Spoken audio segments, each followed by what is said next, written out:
Mr. President, in a few minutes, the Senate is going to take a vote of incalculable importance to our national security, to the future of our allies in Europe, and to the very existence of the nation of Ukraine. Right now, Vladimir Putin has assembled over 100,000 troops on the border of Ukraine. More troops and more weapons are arriving every day. Putin yearns to reassemble the old Soviet Union.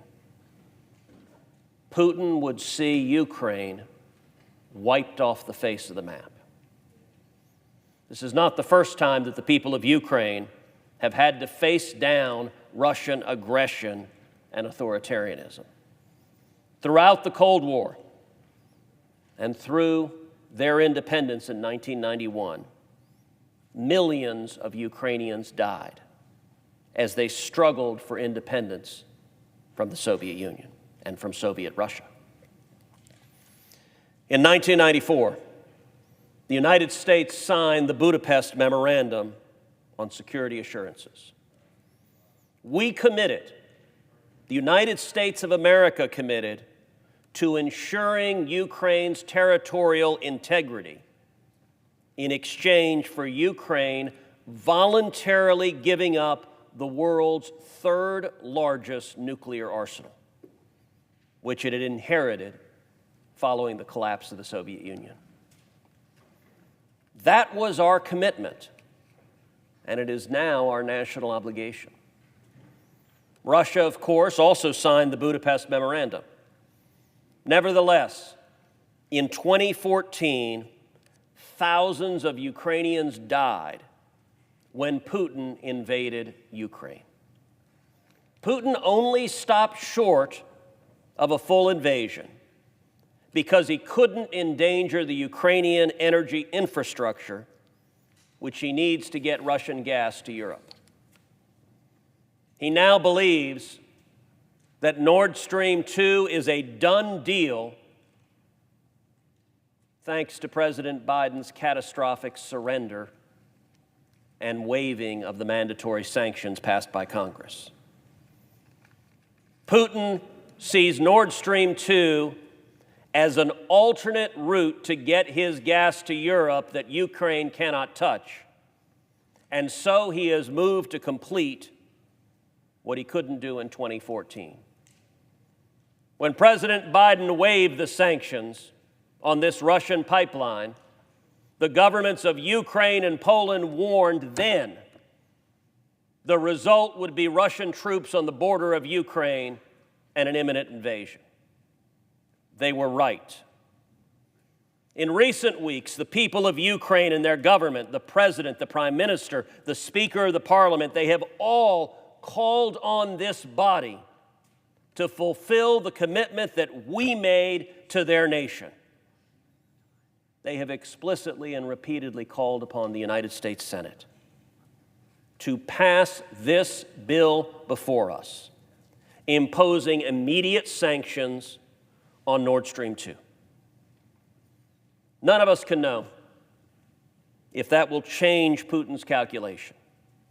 But we must acknowledge, as the people of Ukraine have pleaded with us to understand, that it is the only thing that can do so. That's why today, in just a few minutes, we will have one last chance to stop the pipeline that Putin built so he can invade Ukraine. For 2 years, this body has had bipartisan consensus and unanimity on standing up to Russia, on stopping Nord Stream 2. It is only with a Democrat in the White House that suddenly scores of Democrats have decided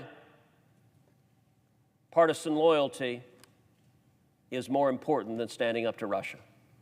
Partisan loyalty is more important than stopping Putin. Partisan loyalty is more important than standing with our European allies. And I would note, ironically, the White House's lead talking point is, quote, transatlantic unity, when the European Parliament voted on Nord Stream 2, it voted to condemn and shut down Nord Stream 2 by a vote of 585 to 50. 585 to 50. The White House is saying, stand with the 50. Stand with 9% of the European Parliament against 91% of the European Parliament. That makes no sense, and no Democrat uttering those talking points believes it.